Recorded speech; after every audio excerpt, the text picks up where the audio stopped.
help you build and grow your dream practice and really work with the clients you love. Today's question comes from, and I'm going to apologize already, I don't mean to butcher the name, hopefully I got it, Fenigi Badet Bautista.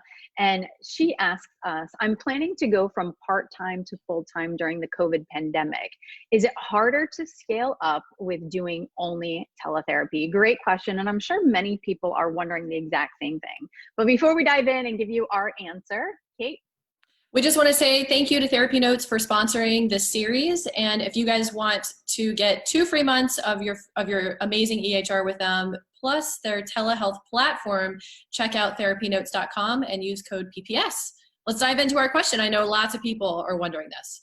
Yeah, and so we have two different not two different perspectives, but 2 different things to look at. And it's funny because I know that when you guys ask questions in the Ask Us series, a lot of times we're giving you a ton of questions back to really look systemically at these things to help you guys make the best decision. So Kate kind of started off with who's your ideal client. So I'm going to let her kind of share her thoughts on that in regards to telehealth.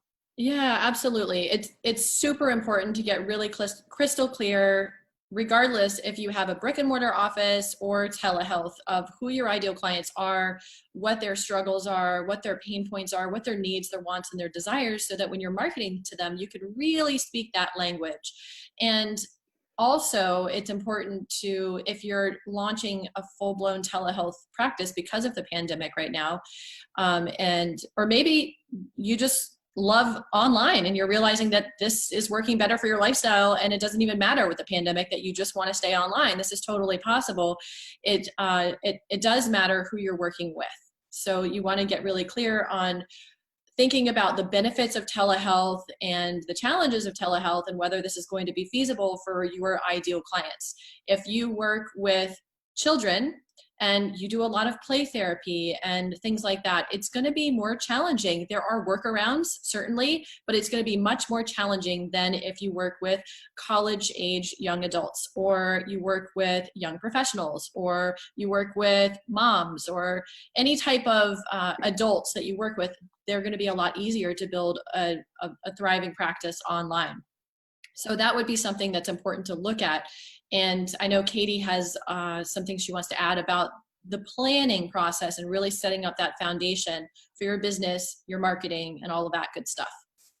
And even before we talk about the planning process, like if you want to do telehealth, because really that's like your jam and you're really liking it, is to be able to convey to your client like why this works, what are the benefits of that, and obviously talk about like some of the disadvantages, but why you love this and why you're inviting them to, you know, go on this journey with you. And, you know, you might get like one of 2 camps, right? People gotten used to this and they're like, yeah, I get this. I can work, you know, telehealth, no problem. Video sessions, cool. And then some people really want that person to person in face. So it just kind of depends on where you're at within the whole COVID pandemic and being able to communicate clearly about that. The other thought that I have is, regardless of if you're starting your business during the COVID pandemic or any time, I think what's most risky is not having a clear plan. One of the things that, you know, if I could go back and do it all over again, is I would look clearly at my financials, right? And I think that's one step that a lot of times therapists miss, right? So understanding what is it that you need to make, what do you need to make per client, how many hours are you going to need to put in, how much time are you going to take off, are you going to save towards retirement, savings, those types of things. Another thing that we always talk about is putting money into savings for a marketing budget. Marketing is crucial, and marketing never stops throughout the course of your business. And being able, especially going into business for the first time, is you can expect to spend more time, money, and energy marketing to really, I always say, get to cruising altitude, right? Like when a plane is getting ready to take off the runway, there's a lot of energy and effort. But once you get to cruising altitude and understand your systems, know how they work, know what marketing works, it becomes easier. So I think that would be a huge risk not to really look at those critical things that each business requires, no matter where and when you're starting off. Of course, because there's a pandemic and other things, and there's going to be other things during the course of your lifetime and your business's lifetime that you have to be able to be flexible. But knowing these things can help you be more prepared in regards to launching successfully. So we wish you the best success, and anyone listening to this video. Kate, did you want to add anything else?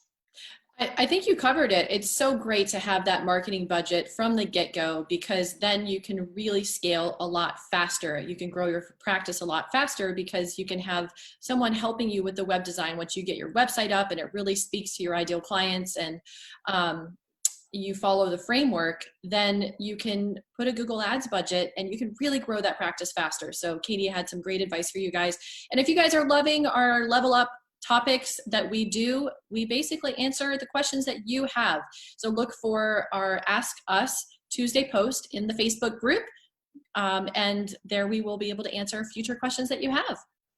Yeah. Thank you guys for your participation. And remember, you guys got this. You guys got this. Time.